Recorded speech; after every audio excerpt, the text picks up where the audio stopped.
Assalamualaikum warahmatullahi wabarakatuh. Perkenalkan, nama saya Endar Suliwa dari Fakultas Teknik, Prodi Teknik Informatika. Nah, di sini saya akan mencoba menjelaskan dua buah program sederhana dari Python. Yang pertama ada program penjualan barang dan yang kedua ada program menentukan nilai akhir mahasiswa. Nah, langsung saja kita lanjut ke program yang pertama. Nah, pertama-tama kita akan buka Visual Studio Code. Nah, di sini kita buat file yang namanya misalnya. Langsung saja ke program pertama. Nah, langsung saja kita di sini akan membuat judul dulu. Nah, di sini kita menggunakan tipe data print. Nah, kenapa print di sini? Agar kita bisa memanggil suatu huruf ke terminalnya nanti. Misalnya kita kasih nama. Jangan lupa dikasih titik 2.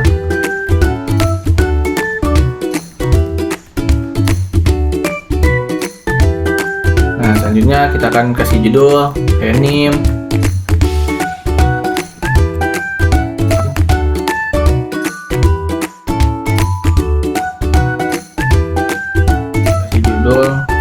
Programnya program penjualan barang. Langsung saja ke programnya. Nah, di sini kita menggunakan tipe data dev itu untuk menyimpan suatu fungsi dari kata misalnya penjualan barang. Nah, dari sini. Nah, kita masukkan misalnya variabel stringnya, misalnya nama barang. Nah, di sini karena string kita input. Nah, string itu gunanya apa sih? Untuk memasukkan huruf aja sih sebenarnya. Misalnya input nama barang yang akan dimasukkan ke programnya. Nah, yang kedua kita akan menggunakan tipe data float. Nah, di sini karena tipe data float kita akan memasukkan harga barang karena ada perhitungannya gitu. Harga barang dengan kita float, terus kita kasih input di sini untuk menginput nanti bilangannya input. Nah, kita tulis input harga barang. Jangan lupa dikasih. Yang ketiga kita akan menggunakan integer untuk menentukan bilangan bulatnya. Karena di sini ada jumlah barang ya, jumlah pembelian. Di sini kita menggunakan tipe data integer terus kita kasih input. Nah, kita input jumlah pembelian.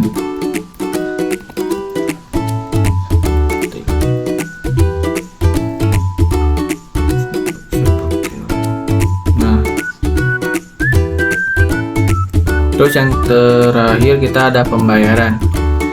Sama seperti halnya harga barang, di sini menggunakan tipe data float untuk melakukan penjumlahannya. Pembayaran sama dengan float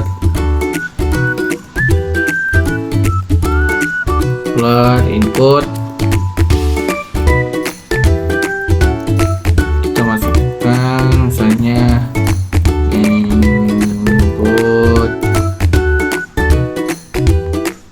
jumlah pembayaran berisi. Nah, di sini langsung aja ke penjumlahan matematikanya. Di sini kita tulis misalnya total harga dari semuanya, total harga misalnya harga berapa, sama dengan untuk menentukan total harga. Di sini kita tentukan harga barang dulu, harga barang dikali jumlah pembelian. Nah, nanti ini misalnya harga barangnya berapa dikali pembeliannya berapa, nanti akan tentukan total harganya berapa. Terus kita akan memanggil kembalian, kita akan menuliskan kembalian Kembalian sama dengan pembelian itu matematikanya pembayaran dikurang total harga. Nah, nanti ada kembaliannya. Langsung saja kita akan menuliskan outputnya. Ini kita print. Kita masukkan perintahnya, misalnya nama barang. Nah, nama barangnya apa? Kita panggil di nama barang. Nah, seperti ini dan seterusnya. Nah, udah, kita langsung akan mengeksekusinya menggunakan misalnya jualan barang. Nah, kita akan masuknya, Ctrl S. Nah, kita langsung aja ke eksekusinya ya. Nah, langsung aja kita run Python. Misalnya kita input nama barang, misalnya kita beli buku. Harga barangnya misalnya bukunya 10.000 nih, buku 10.000, jumlah pembelian 2. Nah, uang kita 20.000. Nah, kalau misalnya tidak ada kembalian, maka nanti akan menerbitkan kembalian 0. Kalau misalnya enggak nih, kita misalnya uangnya lebih nih, kita terus lagi misalnya buku, ini kan 20.000, harga barangnya 5.000, 2, dan uang kita 20.000. Nah, ya kemudian 10.000 langsung. Segitu saja untuk program pertama. Kita akan lanjut ke program yang kedua. Oke, langsung saja kita akan melanjutkan ke program yang kedua, yaitu program penentuan nilai akhir. Nah, di sini seperti biasa saya menuliskan judul dulu menggunakan perintah print. Terus kita menggunakan div main. Apa itu div main? Div main adalah suatu untuk mendefinisikan sebuah fungsi yang bernama main. Nah, jadi ini tuh gunanya apa sih? Ini tuh kayak menempatkan kode ke dalam sebuah fungsi. Div main menempatkan kode ke dalam fungsi main. Nah, lanjut ke bawah ya, ini mahasiswa sama dengan tanda kurung kotak. Nah, ini tuh untuk apa? Ini tuh untuk menampilkan sebuah list nanti nama-nama mahasiswanya. Terus ada jumlah mahasiswa sama dengan 0. Kenapa dari 0? Jadi ini tuh untuk menganalisa sebuah variabel jumlah mahasiswa gitu.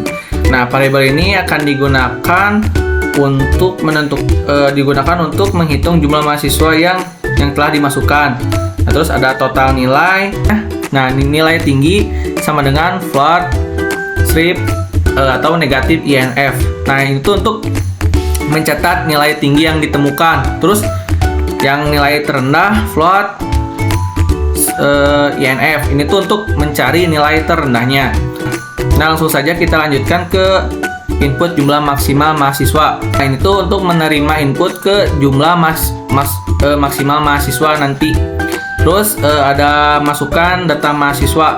Nah, ini tuh untuk melakukan iterasi selama jumlah mahasiswa kurang dari maks mahasiswa.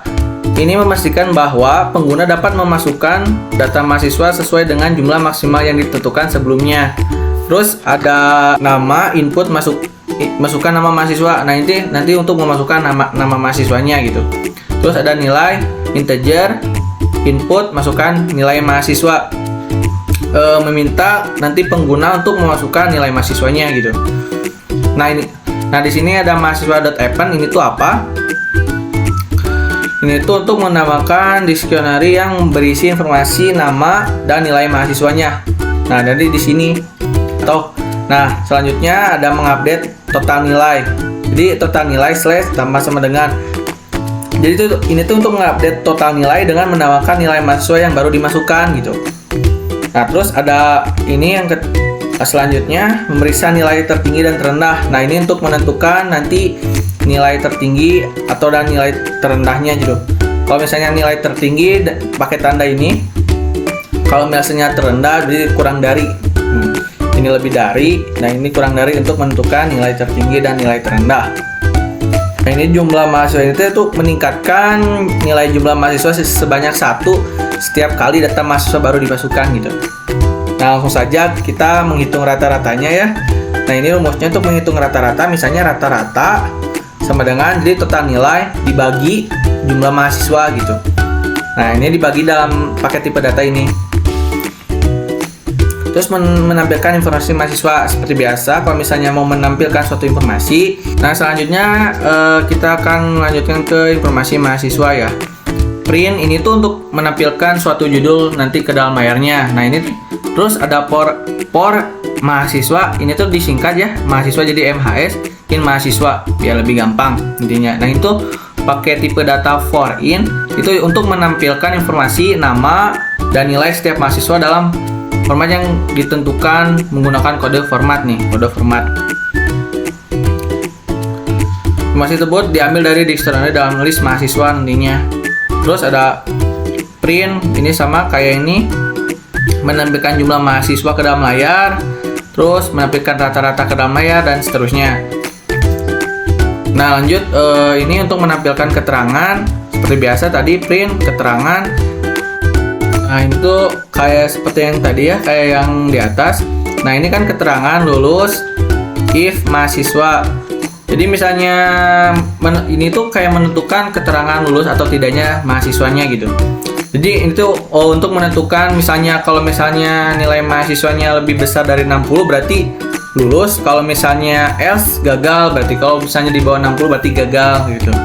Nah itu apa? Ini untuk menampilkan nama mahasiswa dan keterangan lulus atau tidaknya gitu dalam format yang ditentukan menggunakan metode format. Nah dalam metode format ini. Nah selanjutnya kita akan ke terakhir ya, tipe data terakhir. Nah itu untuk apa? Ini adalah suatu kondisi yang ada dievaluasi sebagai true hanya jika file dieksekusi secara langsung gitu. Ini main untuk memanggil yang telah didefinisikan sebelumnya. Nah ini untuk ini nih tadi, untuk ini. Nah kita coba ya untuk mengeksekusinya.